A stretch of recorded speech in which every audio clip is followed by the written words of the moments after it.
लेकिन जब अटल जी विपक्ष में थे तो उन्होंने बताया कि विपक्ष की क्या भूमिका होती है। देश के विकास में जितना पक्ष अर्थात शासन का होता है उतनी जिम्मेदारी विपक्ष की होती है। आज भी अनुकरणीय है। आज यदि हम लोग बैठे हैं और यदि हम लोग बात करते हैं छत्तीसगढ़ की, तो छत्तीसगढ़ देने वाले भी श्री अटल बिहारी वाजपेयी जी थे। उन्होंने जब भिलाई में कार्यक्रम में आए थे चुनाव सभा में, और उन्होंने कहा था कि यदि छत्तीसगढ़ से 11 लोकसभा सीटें आप मुझे देते हैं और यदि हमारी सरकार बनती है तो हम छत्तीसगढ़ राज्य बना कर देंगे। एक सीट कम रह गया, 10 सीट हम लोग को उस जमाने में मिली थी लोकसभा की। उसके पश्चात भी उन्होंने अपना वादा निभाया और मध्य प्रदेश से जो भला हम लोग छत्तीसगढ़ में रहते थे लेकिन इसको पिछड़ा माना जाता था। यहाँ पर 11 सीमेंट फैक्ट्रियां थी, यहाँ पर बड़े बड़े बीएसपी स्टील प्लांट, रायगढ़ में स्टील प्लांट, इतने बड़े बड़े संयंत्र होने के पश्चात भी जो यहाँ का पैसा होता था मध्य प्रदेश चल जाता था और हम लोग विकास से अछूते रहते थे। तो जो छत्तीसगढ़ राज्य उन्होंने बना कर दिया और जिस तेजी से छत्तीसगढ़ राज्य बनने के पश्चात आज वक्त पड़ने पर कठोर भी होते थे। जब उन्होंने पाकिस्तान से दोस्ती का हाथ बढ़ाया, बस चलाई और जब धोखा मिला परवेज मुशर्रफ से और कारगिल पर हमला हुआ तो उसका मुंह तोड़ जवाब भी सेना को देने दिया और उसमें कारगिल विजय हमारी हुई थी। उन्होंने 1998 में जब परमाणु बम का परीक्षण किया, अमेरिका प्रतिबंध लगाया और सबने कहा कि भारत बहुत पीछे चल जाएगा, लेकिन अमित भाई आपका ओजस्वी भाषण सुन के हम सब प्रेरित हुए। भारतीय जनता पार्टी हम सबके नेता, जन जन के नेता अटल बिहारी वाजपेयी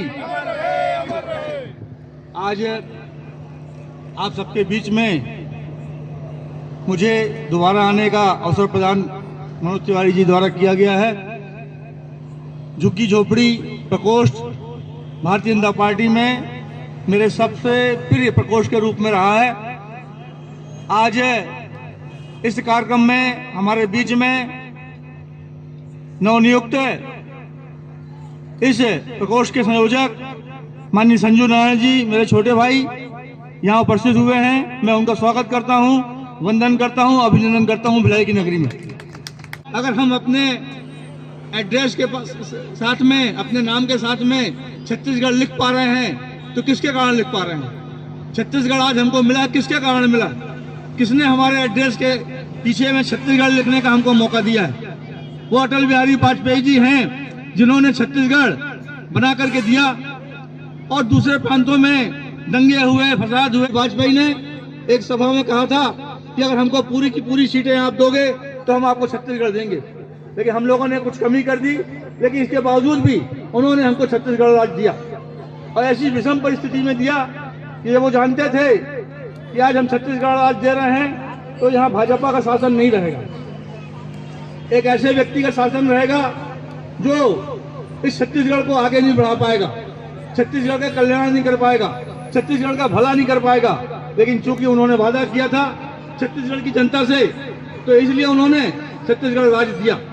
और 3 साल तक जो व्यक्ति इस प्रदेश का शासक रहा, अजीत जोगी, उसने छत्तीसगढ़ को बढ़ाने की बजाय पीछे करने का काम किया है। आप सब जानते हैं छत्तीसगढ़ में जो अराजकता आई, जो गुंडागर्दी आई, जो गलत नीतियां आई, वो सारे के सारे कांग्रेस के कारण हुई।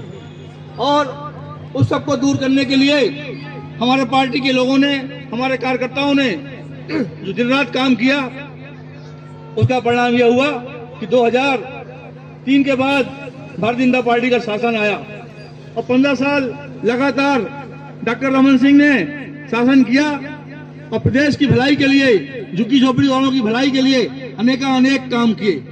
और हमारे प्रधानमंत्री अभी मोदी जी हैं, उन्होंने महिलाओं के लिए अनेक योजना लागू की और उन योजनाओं को लागू करने के लिए हमारा झुग्गी झोपड़ी जो प्रकोष्ठ है उसने पूरा साथ दिया। और बस्तियों में पहुंच कर महिलाओं के फायदे के लिए कौन सी योजनाएं हैं, बेरोजगारों के लिए कौन सी योजनाएं हैं और हमारे गरीब लोगों के लिए कौन सी योजनाएं हैं, और उन योजनाओं का लगातार आपको फायदा मिला। आज इस झुग्गी झोपड़ी प्रकोष्ठ तो मैं इसलिए पसंद करता हूँ क्योंकि जब मैं प्रदेश का उपाध्यक्ष बना था तो 4000 लोग झुग्गी झोपड़ी के रेलवे क्षेत्र के किनारे रहते थे और उनको हर साल नोटिस दिया जाता था और उन नोटिस के आधार पर कांग्रेस के टुटपंजी होते नेता उनसे वसूली करते थे। 500 रुपया 1000 रुपया उनसे वसूल करते थे कि कगार में खड़ा कर देते थे और रेलवे वाले आकर के फिर उनका जो झोपड़ा तोड़ने के खड़े रहते थे। लेकिन 98 के बाद से जब ये सारे झुग्गी झोपड़ी वाले भाजपा में आए, मेरे साथ आए, उस खप की बात सुनी, उसके बाद जो उन्होंने प्रॉमिस किया कि आज के बाद कोई झुग्गी झोपड़ी नहीं टूटेगी, तो आज 2025 है, किसी भी झोपड़ी वाले का झोपड़ा नहीं टूटा है। तो मेरा आप सबसे आग्रह है कि आज झुग्गी झोपड़ी प्रकोष्ठ ही एक ऐसा प्रकोष्ठ है, उसके हिसाब से फायदा देने का काम अगर कोई कर सकता है तो झुग्गी झोपड़ी प्रकोष्ठ और हमारे पार्षदों ने भी इस मामले में बहुत मेहनत की और हर किसी के पास पहुंच करके ये बताने का प्रयास किया कि किस योजना के तहत आपको फायदा मिलेगा। आज अटल बिहारी वाजपेयी जन्मदिन है और आज मैं अपने आप को बहुत सौभाग्यशाली मानता हूँ। ऐसे ही भिलाई की जनता को अनेक उपहार दिए और आप सबको एक चीज जो पुराने लोग हैं उनको मालूम होगा, जब भिलाई स्टील प्लांट ने यहाँ पर हॉस्पिटल, उसके पश्चात मूर्ति भैया जी का भी भैया स्वागत करें।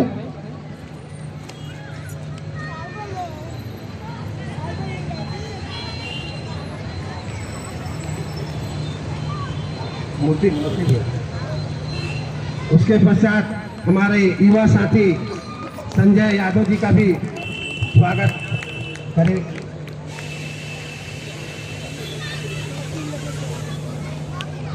उसके पश्चात दीदी नायडू जी का भी स्वागत भैया करें।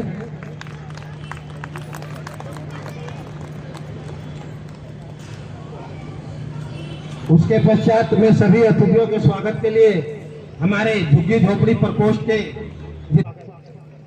इस वार्ड के उन्नत करें हर्ष शर्मा,